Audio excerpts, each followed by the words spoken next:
Hi friends, welcome to our channel ఆత్మిక Bhargavi infinity blogs. ఈరోజు మనం మానస సరోవరం సిద్ధార్థ పిరమిడ్ దగ్గర ఉన్నాము. ఈ పిరమిడ్ అంతా మీకు ఎలా ఉంటుందో నేను మీకు చూపిస్తాను. నాతో పాటు రండి. ఇది హాల్ అన్నమాట, మెడిటేషన్ హాల్. రండి చూపెడతాను. ఇక్కడ ఎవరైనా మాస్టర్ వచ్చినప్పుడు ఈ డయాస్ మీద అన్ని చెప్తా ఉంటారు. అంటే మనకి ఏమైనా తెలియని కొత్త కొత్త విషయాల గురించి, వాటి గురించి.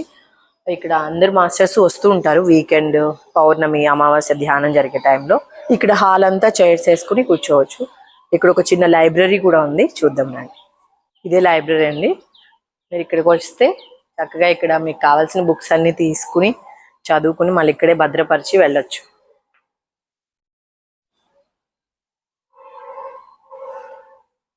రండి.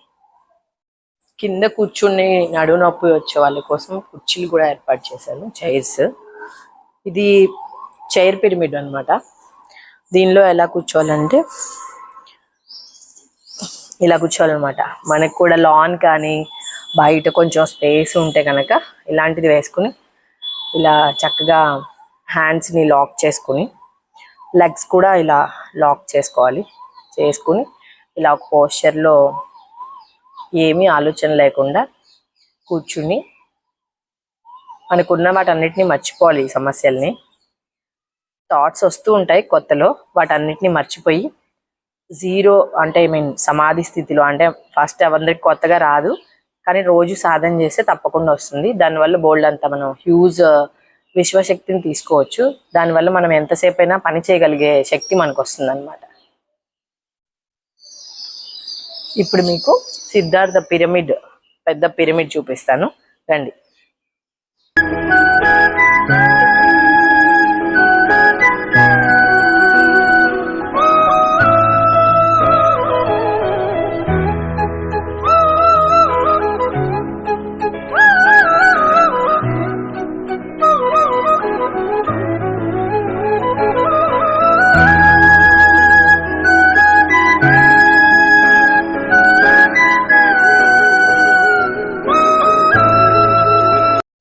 ఇదే మన సిద్ధార్థ పిరమిడ్ ఎంట్రన్స్. ఇలా వెళ్తే లోపలికి వెళ్ళొచ్చు. చాలా మంది ధ్యానం చేస్తూ ఉన్నట్టున్నారు ఆల్రెడీ. మనం మౌనంగా వాళ్ళని డిస్టర్బ్ చేయకుండా లోపలికి వెళ్ళొద్దాం.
ఇది కింగ్ ఛాంబర్ అంటారండి.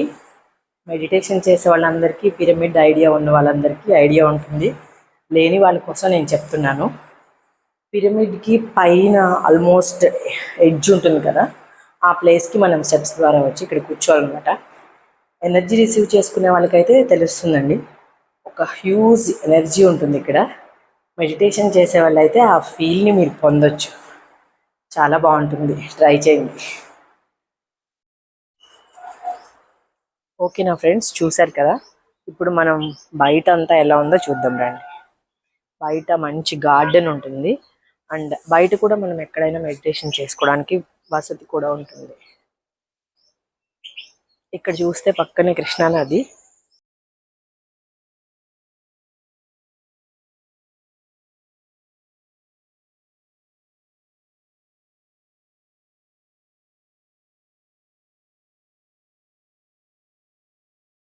ఇక్కడ చూడండి ఫ్రెండ్స్, చక్కగా బుద్ధుడి విగ్రహం ఉంది. గౌతమ బుద్ధుడిని చూస్తే నాకు చాలా హ్యాపీగా అనిపిస్తుంది, చాలా ప్రశాంతంగా అనిపిస్తుంది ఎవరికైనా సరే. నేను కరోనా టైంలో చాలా అంటే ఏం చేయాలో అర్థమయ్యేది కాదు, బయటికి వెళ్ళాల్సిన అవసరం కానీ అంటే ఆవశ్యకత లేదు కదా ఆ టైంలో. అప్పుడే నేను మెడిటేషన్ నేర్చుకోవడం జరిగింది ఫ్రెండ్స్. మీరు ఈ ఆశ్రమంలో గమనిస్తే చిన్న చిన్న పక్షుల అరుపులు వినిపిస్తూ ఉంటాయి, వెనక బ్యాక్గ్రౌండ్ లో మీకు అప్పుడప్పుడు వినిపిస్తూ ఉంటాయి చూడండి, చాలా ఆహ్లాదంగా ఉంటుంది. రామిరెడ్డి గారి స్టోరీ కూడా చాలా ఇన్స్పిరేషన్ స్టోరీ. మీకు ఇప్పుడు ఆయనది ఇన్స్పిరేషన్ స్టోరీ కూడా మీకు ఆయన ద్వారా మీకు తెలియజేస్తాను ఫ్రెండ్స్. మనం ఏదైనా లైఫ్ లో అచీవ్ చేయాలంటే మనకి ఇన్స్పిరేషన్ అనేది చాలా ఒక బూస్ట్ లాంటిది అనమాట. కొత్త మనకి తెలియని వ్యక్తుల వాళ్ళ జీవితంలో ఆదర్శవంతమైన విషయాలు తెలుసుకోవడం ద్వారా మనం చాలా ఇన్స్పైర్ అవ్వచ్చు. నాకు తెలిసి 60 సంవత్సరాల వయసులో ఆయన స్విమ్మింగ్ నేర్చుకుని చాలా గోల్డ్ మెడల్స్ ఈ కృష్ణానదిలో స్విమ్ చేసి చాలా గోల్డ్ మెడల్స్, అండ్ ఈ మధ్య అయితే ఇంటర్నేషనల్ స్విమ్మింగ్ పోటీల్లో కూడా ఆయన పార్టిసిపేట్ చేయడం జరిగింది ఫ్రెండ్స్. ఆయన మాటల్లోనే మీరు విందురు కానీ. హాయ్ ఫ్రెండ్స్, మన ఛానల్లో కల్లం రామిరెడ్డి గారితో ఒక ఆయన జర్నీ గురించి మీకు విశేషాలన్నీ చెప్తానని చెప్పాను కదా. సార్ని అడిగి మరి తన నోటి ద్వారానే అవన్నీ తెలుసుకుందాం. హాయ్ సార్, నమస్తే. నమస్తే. మా ఆడియన్స్ కి మీ స్టోరీని పరిచయం చేద్దామని చెప్పి నా ఛానల్ ఏంటంటే ఒక మోటివేషన్ అన్ని కలిపి పెట్టుకున్నాను సార్. అంటే మోటివేషన్, వంటలు అవి అన్ని కలిపి. సో నా మొదటి ఎపిసోడ్ ఇక్కడ ఇంట్రడక్షన్ అంతా చేసుకున్నాను కాబట్టి మీ జర్నీ గురించిన విశేషాలు చెప్దాం సార్. మీరు చిన్నప్పుడు అంటే మీది ఇదే ఊరా సార్, స్వగ్రామం? మా స్వగ్రామం పక్కనే 15 కిలోమీటర్ల దూరంలో నూతక్కి. ఓకే. 32 ఇయర్స్ పాటు ఎల్ఐసి ఏజెంట్ గా వృత్తిలో కొనసాగుతూ ఓకే 28 ఇయర్స్ వరకు మనకి విజయవాడలోనే ఉన్నాం. మొదటి నుంచి కూడా స్పిరిచువాలిటీ అంటే పూర్తి అగనిస్ట్. ఒక కరడుగట్టిన కమ్యూనిస్ట్గా, నాస్తికుడిగా, హేతువాదిగా ఉండేవాడిని. ఓకే. ఆధ్యాత్మికత అనే పదాన్ని, గురువులను కూడా బాగా వ్యతిరేకించేవాడిని. ఓకే. ఓ రోజు ఒక పాంప్లెట్ లో 4 పదాలు చదివిన తర్వాత ఆ పదాల్లో ఏంటంటే ధ్యానం సకల భోగకారిణి, సర్వరోగ నివారిణి, సంకల్ప శక్తిదాయిని, సత్యజ్ఞాన ప్రసాదిని చెప్పి 4 పదాలు చదివిన తర్వాత ఎక్కడ లేని కోపం, కసి, ఆవేశంతో పేపర్ నలిపి ఉండదు చెత్తపుట్టుకు విసిరేశాను.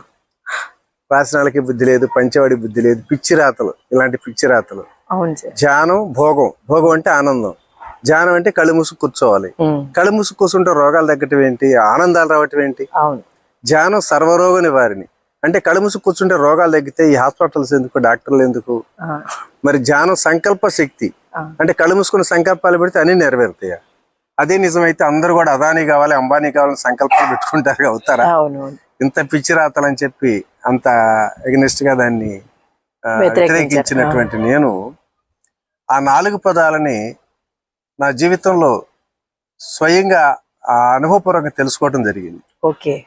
మొదటి నుంచి నాకు ఉన్నటువంటి ఒక లక్ష్యం ఏంటంటే, నేను ఎవరికి ఏదైనా చెప్పాలంటే ఎవరో చెప్పిన మాటలు, ఏదో పుస్తకాలు చదివిన మాట చెప్పడం నాకు అలవాట్లేదు. ప్రతిదీ అనుభవపూర్వకంగా తెలుసుకుంటే గానీ చెప్పలేని పరిస్థితి. అలాంటి స్థితిలో మరి నా భార్య యొక్క బలవంతం మీద మొట్టమొదటిసారి బెంగళూరు పిరమిడ్ వ్యాలీకి వెళ్ళి అక్కడ అందరూ కూడా 2 రోజుల పాటు 5 గంటల పాటు ఏకదాటిగా పిరమిడ్లో కూర్చొని ధ్యానం చేస్తుంటే నాకు మొదట్లో కొంచెం అపనమ్మకంగా, అపహాస్యంగా ఉన్నటువంటి స్థితిలో ఏం చేస్తున్నారు లేని ఉద్దేశంతో నేను కూడా వెళ్ళి చూద్దామనే ఉద్దేశంతో ధ్యానం చేయటం మొదలు పెడితే అప్పటి వరకు కూడా నేను ఎంతో ఆనందంగా ఉన్నాను అనుకున్నటువంటి భావనతో నాకు ఆనందం కాదు, ఆ పిరమిడ్ లో ధ్యానం చేసినప్పుడు నాలో బ్రహ్మానందాన్ని పొంది ఆపుకోలేని ఆనందంతో పెద్దగా నవ్వుకోవటం కూడా మొదలెట్టాను. అప్పుడు తెలిసింది ధ్యానం సకల భోగకారిణ సత్యం తెలుసుకున్నాం. తర్వాత నా భార్యకి దాదాపు 6 సంవత్సరాల నుంచి మోకాళ్ళ నొప్పులతో ఒక్క మెట్టు కూడా ఎక్కి దిగలేని స్థితిలో ఇబ్బంది పడుతున్న తరుణంలో మరి ధ్యానం సర్వరోగ నివారణ అంటున్నారు, రోగాలు అన్ని తగ్గుతాయి అంటున్నారు అనే ఉద్దేశంతో చెప్పినప్పుడు నీ మీద కూడా ప్రయోగం చేద్దామని తెలిస్తే ఆవిడ కూడా ఒక సిన్సియర్గా ధ్యానం చేయటం ఒక 4 మాసాలు కంటిన్యూగా ధ్యానం చేసిన తర్వాత బెంగళూరు శ్రావణ బెల్గల్ టెంపుల్కి 620 మెట్లు కొండ అవలేదుగా ఎక్కింది. ఒక్క మెట్టు కూడా ఎక్కి దిగలేని స్థితిలో ఉన్న ఆవిడ కేవలం 4 మాసాలు ధ్యానం చేసిన తర్వాత 620 మెట్లు కొండెక్కిన తర్వాత ధ్యానం సర్వరోగ నివారిణి అనే సత్యాన్ని ప్రాక్టికల్ గా తెలుసుకున్న తర్వాత సంకల్ప శక్తి అంటున్నారు. అసలు కళ్ళు మూసి కూర్చుంటే సంకల్పాలు నెరవేర్చేది, అని చాలా హేళన చేసిన స్థితిలో ఈ రెండు మాటలు యథార్థాలు అయినప్పుడు మూడో మాట కూడా నిజమైన ఉద్దేశంతో మరొక ప్రయోగం చేయాలనే ఉద్దేశంతో 59 సంవత్సరాల వయసు వరకు కూడా నాకు నీళ్ళంటే భయపడి ఈతరాని నేను ఒక మిత్రుడి యొక్క ప్రోత్సాహంతో పక్కనే కృష్ణా నది ఆక్వా డెవిల్స్ స్విమ్మింగ్ క్లబ్ ఉంటే క్లబ్ లో జాయిన్ అయ్యి 4 మాసాలు తీవ్రమైన సాధన చేసిన తర్వాత ఒకరోజు మా ఫ్రెండ్స్ తో పాటు 2 కిలోమీటర్ల దూరం ఉన్న ఐలాండ్ ఈదుకుంటూ వెళ్లి ప్రపంచాన్ని జయించినంత ఆనందం పొందాను. ఆ తర్వాత ప్రతి సంవత్సరం ఆక్వా డెవిల్స్ స్విమ్మింగ్ క్లబ్ తరపుని అమ్మవారి గుడి మెట్టల దగ్గర నుంచి ఈ చివరి వరకు కూడా స్విమ్మింగ్ కాంపిటీషన్ పెడతారు, ఈత పోటీ. 2015 సంవత్సరం అక్టోబర్ 24ని నేను మాకు ధ్యానం క్లాస్ లో సంకల్పాన్ని క్రియేట్ చేశాను. నిజంగా ధ్యాన శక్తి ఉండి ధ్యానంలో సంకల్ప శక్తి నెరవేరుతుంది అనుకుంటే వచ్చే జనవరి 26 ఫిబ్రవరి డేకి ఈత పోటీల్లో నేను కూడా పార్టిసిపేట్ చేసి ఫస్ట్ ప్రైజ్ సాధించి గోల్డ్ మెడల్ తీసుకోవాలనే ఉద్దేశంతో సంకల్పాన్ని క్రియేట్ చేయడం జరిగింది.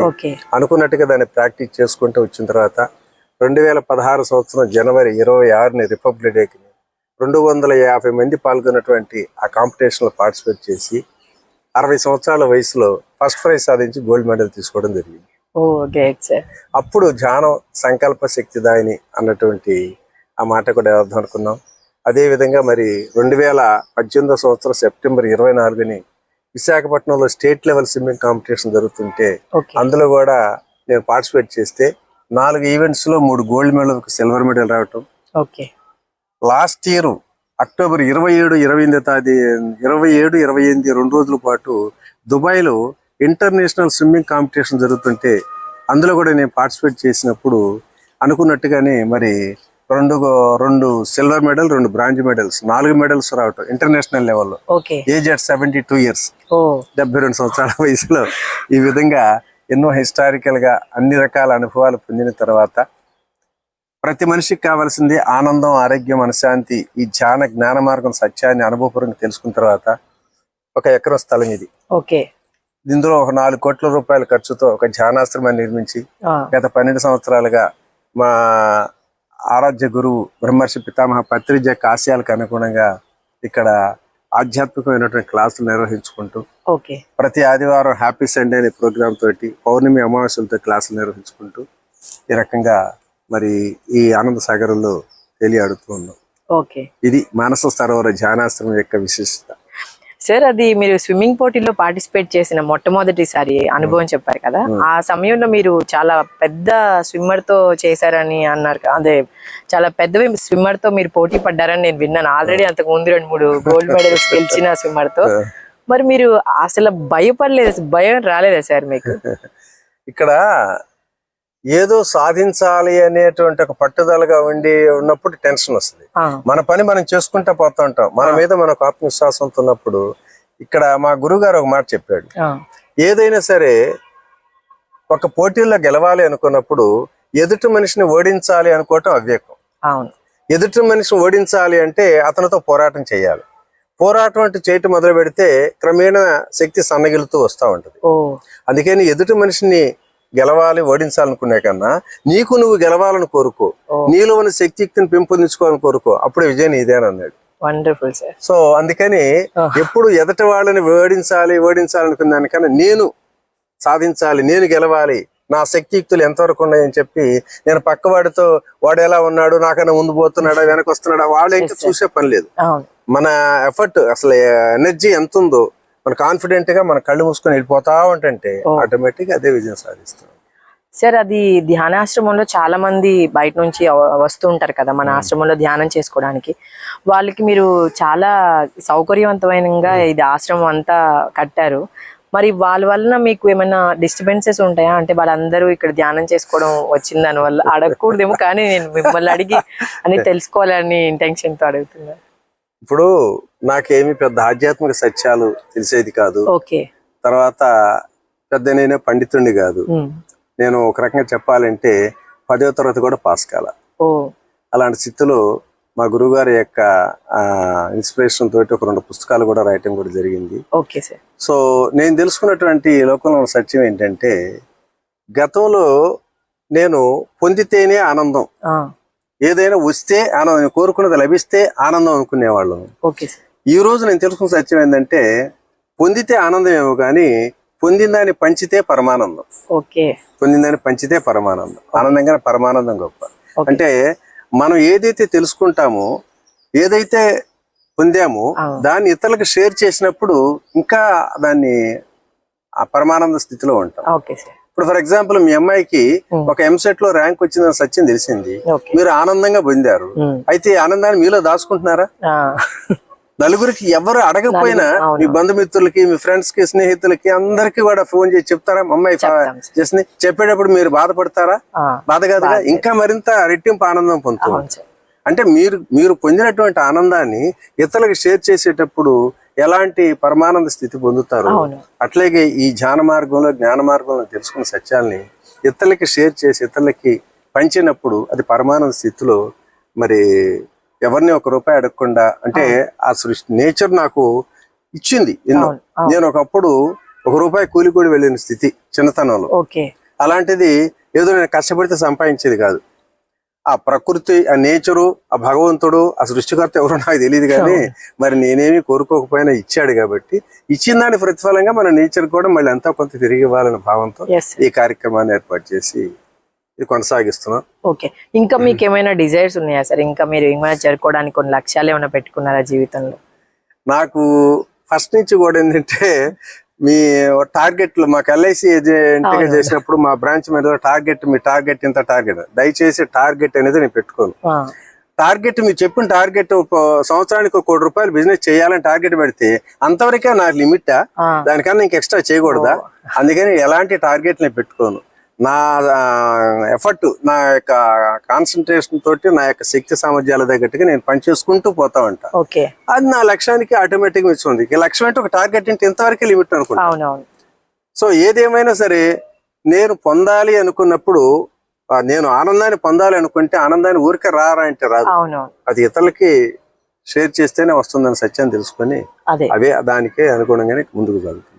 మీకు ఎలాంటి హాబీస్ ఉంటాయి సార్? అంటే మీరు ఇలా ఆశ్రమంలో ఒక లైబ్రరీ చూసాము, చక్కగా మాకు కూడా బుక్స్ ఏదైనా చదువుకోవాలని ఇంటెన్షన్ కలిగింది. మీ హాబీస్ ఏంటి సార్? నా హాబీస్ ఏం లేదు. ఎర్లీ మార్నింగ్ 4:30కి లెగిస్తాను డైలీ. ఒక 20 మినిట్స్ ప్రాణాయామం చేస్తాను. ఇంకొక 25 మినిట్స్ యోగాసనాలు చేస్తాను. ఆ తర్వాత ఇంకొక ½ అవర్ మెడిటేషన్ చేస్తాను. సో 1.5 అవర్లో అయిపోతుంది. ఆ తర్వాత స్విమ్మింగ్కి వెళ్తాను, కృష్ణా రివర్ స్విమ్మింగ్. అక్కడ ఒక 1 అవర్ స్విమ్మింగ్ చేస్తాను. అయితే స్విమ్మింగ్ లో కూడా మెడిటేషన్, ఎందుకంటే పెద్ద రివర్ కదా, కళ్ళు మూసుకొని వెళుతా ఉంటుంటే ఎంటీ మైండ్ తో వెళుతుంటే అదే ఆటోమేటిక్ గా మెడిటేషన్ లోనే ఇది అవుతా ఉంటుంది. సో ఆ విధంగా డైలీ నా హ్యాబిట్ అది. సో ఇప్పటి వరకు కూడా నాకు అనారోగ్యమైన సమస్య లేదు. 72 సంవత్సరాల వయసులో పర్ఫెక్ట్ గా హెల్దీగా ఉన్నానంటే నేను డైలీ చేసేటువంటి యాక్టివిటీస్ తోటి మైండ్ ఎప్పుడు కూడా రిఫ్రెష్ గా ఉంచుతాను. ఎలాంటి అలజడులు, అశాంతులు ఉండవు. ఏదైనా నాకు ఒకవేళ ఒక చిన్న కిటికీ చెప్తాను. చాలా మంది ఏదన్నా లాస్ వచ్చినప్పుడు, అనుకోని పరిస్థితుల్లో కొంచెం వ్యతిరేకత జరిగినప్పుడు చాలా టెన్షన్ పడతారు, భయపడతారు, అయ్యో చాలా పోయిందని. నేను ఎప్పుడైనా నాకు ఒక కనీసం ₹5-6 లక్షల లాస్ వచ్చింది అనుకున్నా కూడా నేనేమనుకుంటే నా తల్లిదండ్రులు ఇచ్చినటువంటి ఆస్తి ఎంత? నాకు ₹7,500 నాకు ఇచ్చారు. అది నా ఆస్తి. ఇదంతా నాది కాదు, ఆ నేచర్ ఇచ్చింది. వచ్చిన దాంట్లో కొంత పోయింది, అంత మాత్రం నేను బాధపడాల్సిన పని ఉంది. నా అసలు సొమ్ము నాకు ఉందిగా, నా ₹7,500 నాకు ఉంది కదా అనేటువంటి ఆ కాన్సన్ట్రేట్ తోటి ఉంటాను. ఎప్పుడు నేను ఎంత వచ్చినా పోయినా నేను గురించి ఎప్పుడు ఏనాడు కూడా దాన్ని బాధపడుతుంటాను. అయితే చాలా మంది చిన్న చిన్న వాటికే 1-2 సార్లు ప్రయత్నం చేసి విఫలం అయిపోయామని చాలా బాధపడుతూ ఉంటారు కదా సార్.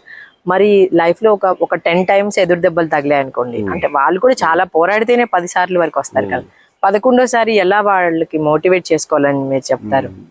ఈ నేచర్, ఈ సృష్టిలో ఉన్నటువంటి సత్యం ఏంటంటే, ఏదైనా ఇప్పుడు జరుగుతున్నది అంటే ఈ జరుగుతున్న దానికి ముందు గతంలో మనం చేసినటువంటి ఆ కర్మల యొక్క ప్రభావంతో ఇక్కడ జరుగుతూ ఉంటుంది. సో నేను తెలుసుకున్న సత్యనే కర్మ సిద్ధాంతాన్ని బాగా వ్యతిరేకించేవాడిని. తర్వాత రాను తెలుసుకున్నాను. ఎందుకంటే నా ఎక్స్పీరియన్స్ తోటి కష్టపడితే వచ్చింది కాదు, ఒక కూలివాడు కోటీశ్వరుడిగా మారాడంటే కష్టపడితే వచ్చింది కాదు. ఓకే. మరి కష్టం అంటూ జరిగితే నా స్నేహితులు నాకన్నా 10 రెట్లు కష్టపడ్డ వాళ్ళు ఉన్నారు. వాళ్ళ జీవితాలు ఇంకా అధోగతికి దిగుతారు. మరి నాకే ఎందుకు వచ్చింది అంటే గతంలో ఏదో చేశాను, ఆ చేసిన దానికి ప్రతిఫలం ఇప్పుడు వస్తుంది అనేది ఆ మామూలుగా గురువులు చెప్పిన దాని ప్రకారం చూసుకుంటే వాస్తవమైన వచ్చి నమ్మకంతో ఉన్నాం. అయితే ఇక్కడ ఏది రావాలో ఏది పోవాలో మనం చేయటం వరకే మన పని. ఇప్పుడు గీతలో కృష్ణుడు చెప్పాడు, పని చేయటం వరకే నీ ధర్మం, ఫలితాన్ని ఎప్పుడు ఆశించబాక అంటున్నాడు. కానీ ఆ మాట నేను బాగా వ్యతిరేకించేవాడిని. ఇంతకన్నా పిచ్చి మాట ఉందా? అసలు ఏ పని చేసినా ఫలితం కోసమే కదా, ఫలితం రావాలని కోరుకుంటాడు కానీ ఫలితాన్ని ఆశించకుండా పని చేయమంటే నేను చెప్పాను అనుకున్నాను. కానీ తర్వాత ఈ ఆధ్యాత్మిక జీవితంలోకి వచ్చిన తర్వాత నేను తెలుసుకుంది ఏంటంటే పని చేసేటప్పుడు పొందేటువంటి ఆనందానుభూతి ఫలితం వచ్చినాక సంతృప్తి మాత్రమే.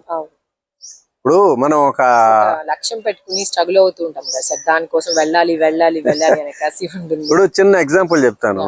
ఇప్పుడు మనందరం కలిపి ఒక హిమాలయాలకు వెళ్ళాం. హిమాలయాల్లో ఒక 3 days తిరిగి వచ్చాం. ఆ లోయలు, ఆ సరస్సులు, ఆ నేచర్ అంతా చూసిన తర్వాత ఎంతో పరమానంద అనుభూతి పొందుతూ ఉంటాం. ఆహా ఓహో అద్భుతం అద్భుతం అనుభవం అంటే వస్తాం. 10 రోజుల తర్వాత మీ ఫ్రెండ్ ఎవరన్నా అడిగారు అనుకోండి, మీరు హిమాలయాలకి వెళ్ళి ఎలా ఉందంటే బాగుందండి, చాలా బాగుందండి అంటారు. కానీ ఆ రోజు పొందినటువంటి ఆనందానుభూతి ఈ రోజు ఎక్స్ప్రెస్ చెప్పగలుగుతారా? అంటే అప్పుడు ఆ క్షణంలో పొందేటువంటి అనుభూతి, అంటే పని చేసేటప్పుడు ఆ పొందేటువంటి అనుభూతి ఫలితం వచ్చినాక సంతృప్తి అనే దానికి కృష్ణుడు చెప్పిన దానికి ఇదే కదా అనుకునే. అంటే పని చేసేటప్పుడు దాని యొక్క ఆనందానుభూతిని పొందుతూ ఉంటాం. ఫలితం ఇప్పుడు నేను వస్తాను, క్లాసులకు వెళ్తాం, అనేక జిల్లాలు, దాదాపు మా గురువు గారు చెప్పినట్టు ఇతర దేశాలు కూడా ధ్యానం క్లాసులకు వెళ్ళాం. ఎక్కడ రూపాయి ఆశించేది లేదు. మరి ఒకప్పుడు నేను ఎల్ఐసి ఏజెంట్ కొన్నప్పుడు ఎల్ఐసి పాలసీల కోసం వెళ్ళాలి అనుకుంటే ఆ రోజు పాలసీలు రాలేదనుకో చాలా అసంతృప్తి. అయ్యో ఈ రోజు అసలు ఎవడు ఒక్కడని పాలసీ చేయలేదు, టైం అంతా వేస్ట్, తిరిగి తిరిగి సాలు వచ్చింది, ఎంతో విసుగు విరామం తోటి ఉండేవాడిని. ఈ రోజు ₹1 దాని మీద ఫలితం లేకపోయినా నా డబ్బులతో నేను తిరిగి ఒక 4 క్లాసులు చెప్పి వచ్చామంటే ఇంటికి వచ్చేటప్పటికి ఆనందం కాదు, బ్రహ్మానందం ఉంటుంది. మనకి ఇష్టమైన పని మనం చేసే పని ఒకటే అయితే అంటే అక్కడ మనం చెప్పిన దాని మనం చెప్పి ఒక క్లాస్ చెప్పాం, ఒక 100 మంది ఆనందానుభూతిని పొందుతున్నారుగా. 100 మందిని సంతృప్తి పరిచామన్నటువంటి ఒక అనుభూతి మనం మిగిలితే అదే అంతకన్నా ఆనందం లేదు. అవును సరే, మన పిరమిడ్ కి రావాల్సిన వాళ్ళకి ఏమైనా మీరు చెప్పాలా సార్ నా ఛానల్ ద్వారా? అంటే ఇక్కడ ఎప్పుడెప్పుడు క్లాసెస్ జరుగుతాయో మీరు చెప్పండి సార్. ఓకే, ఇప్పుడు ఇక్కడ